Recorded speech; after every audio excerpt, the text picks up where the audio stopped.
En jy, Bethlehem Efrata, klein om te wees onder die geslagte van Juda, uit jou sal daar vir my uitgaan een wat 'n heerser in Israel sal wees, en sy uitgange is uit die voortyd, uit die dae van die ewigheid.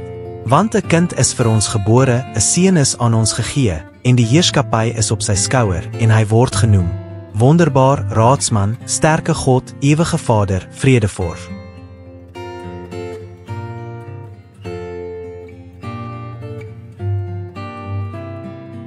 Kyk, die maagd sal swanger word en 'n seun baar, en hulle sal hom Emmanuel noem, dit is, as dit vertaal word, God met ons.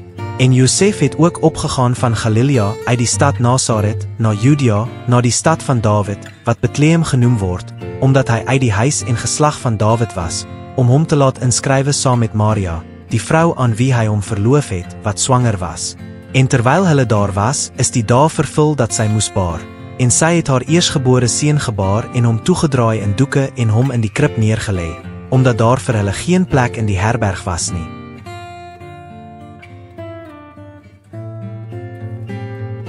En toe Jesus te Bethlehem in Judea gebore is, in die dae van koning Herodes, het daar wyse manne uit die ooste in Jerusalem aangekom.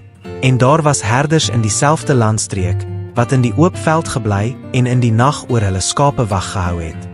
En die engel sê vir hulle, moenie vrees nie, want kyk, ek bring julle 'n goeie tyding van groot blydskap wat vir die hele volk sal wees, dat vir julle vandag in die stad van Dawid gebore is die saligmaker wat Christus, die Here, is.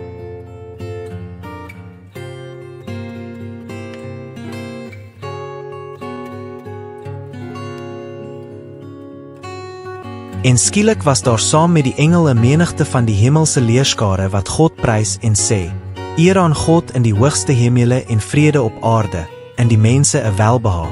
En toe hulle die ster sien, het hulle hul met baie groot blydskap verheug. En hulle het in die huis gegaan en die kindjie by Maria, sy moeder, gevind en neergeval en hom hulde bewys. Daarop maak hulle hul skatte oop en bring vir hom geskenke, goud en wierook en merre.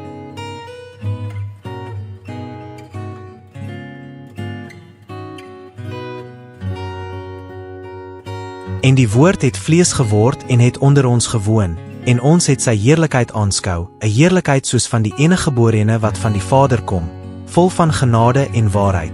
Maar almal wat hom aangeneem het, aan hulle het hy mag gegee om kinders van God te word, aan hulle wat in sy naam glo.